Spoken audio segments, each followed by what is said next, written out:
কোলে নিষ্পাপ সন্তান, চোখে মৃত্যু, আতঙ্ক নিয়ে বাঁচতে দৌড়াচ্ছেন একজন মা, আর পেছনে ধারালো অস্ত্র হাতে তাড়া করছেন খোদ নিজের জীবনসঙ্গী।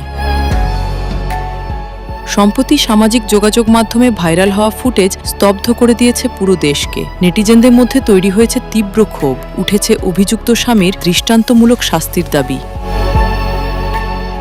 কিন্তু এই বর্বরতার পেছনের গল্পটা আরও ভয়াবহ। এর মূলে রয়েছে মাদকের নীল দর্শন। নেশার টাকার জন্য দীর্ঘদিন ধরেই স্ত্রীর ওপর চলত অমানসিক নির্যাতন। ঘটনার দিনও টাকা না পেয়ে হিংস্র রূপ ধারণ করে স্ত্রীর ওপর চড়াও হয় ওই মাদকাসক্ত ব্যক্তি। সমাজবিজ্ঞানীরা বলছেন, মাদকের এই থাবা কেবল একজন ব্যক্তিকে ধ্বংস করছে না, তিলে তিলে বিষিয়ে তুলছে পুরো পরিবারকে, ভেঙে গুঁড়িয়ে দিচ্ছে সামাজিক বন্ধন।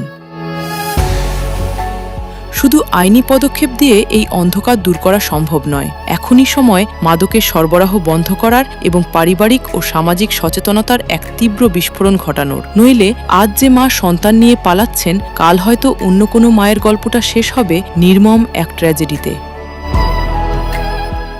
Desk report, 24 hours Bangla.